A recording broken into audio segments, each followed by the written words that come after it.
Et puis, autre peut-être effet pervers, je vais me faire l'avocat du diable, hein, mais finalement, est-ce que, en raisonnant par famille de produits, un industriel qui est finalement assez peu vertueux ne peut pas, sous couvert d'une famille de produits qui est plus vertueuse, finalement profiter de résultats positifs, alors que lui, individuellement dans son entreprise, il n'est pas forcément exemplaire?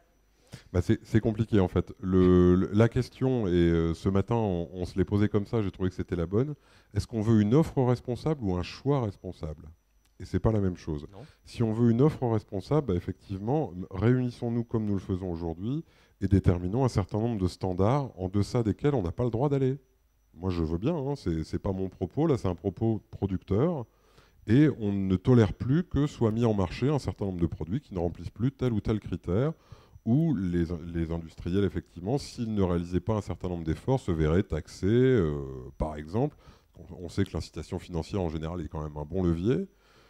Ou alors, est-ce qu'on veut un choix responsable? Moi, c'est le propos que j'ai choisi. Parce qu'aujourd'hui, en magasin, si je vous dis, voilà, Coca, c'est mieux que Pepsi au niveau environnemental, ah bon, pourquoi? Bah, parce que je vous le dis.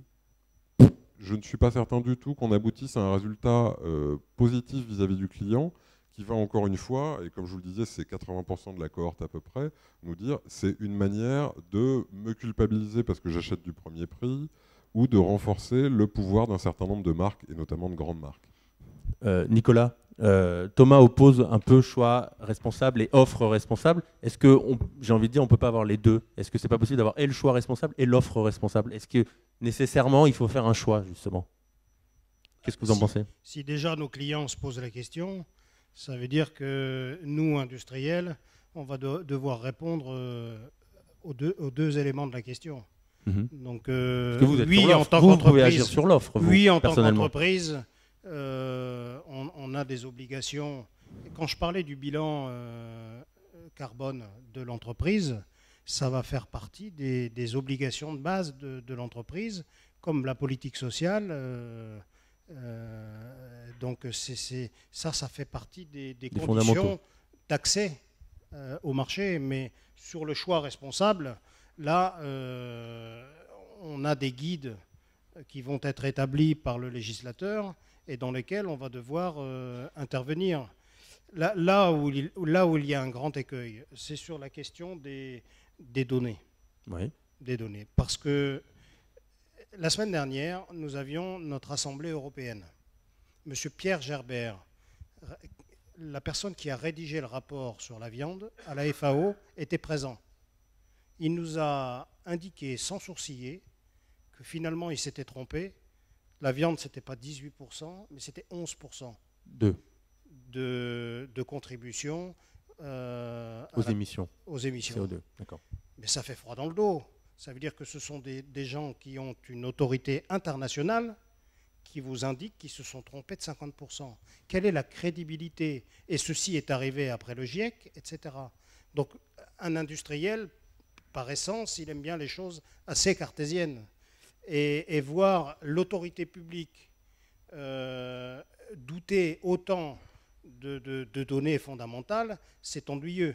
Et je peux le décliner plus en détail sur 3 éléments. Le premier, c'est que quand on parle de viande, on a une allocation à faire. Si on prend par exemple le secteur de la viande bovine, ce qui revient au lait et ce qui revient à la viande. C'est pas fait aujourd'hui, c'est pas fait.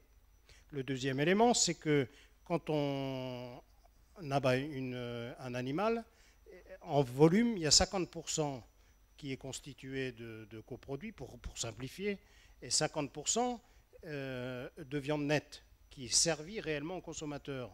Il n'y a pas de raison d'affecter à la viande l'intégralité de ce qui est dans nos chaussures.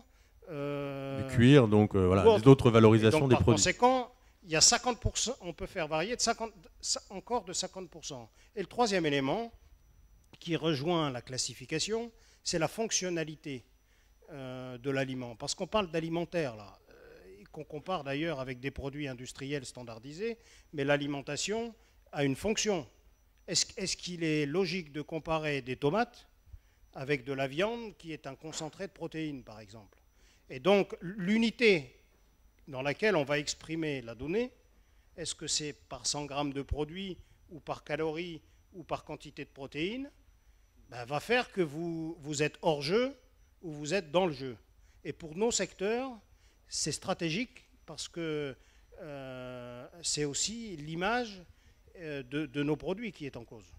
Et en plus, j'abonde un peu dans votre sens, mais vous me disiez tout à l'heure que dans certains cas, ça amène même à discréditer certains produits qui sont pourtant des produits encore plus sains, puisque c'est des produits notamment des labels rouges ou des produits bio, et qui vont avoir une étiquette carbone particulièrement défavorable. Est-ce que vous pouvez nous expliquer pourquoi ? Si on veut faire un peu de provocation, il faut intensifier pour avoir le plus gros rendement de kilos de viande par tête d'animal. C'est là qu'on a les meilleurs ratios en termes d'étiquetage environnemental. Donc, il va falloir faire des choix. Là aussi, au niveau mondial, on compare des choses qui ne sont pas comparables. Si on utilise des hormones, si on utilise des produits vétérinaires à haute dose, etc., là, on va améliorer son score. Plus l'animal est abattu tôt, effectivement, moins il va produire plus CO2. le cycle de vie de l'animal court.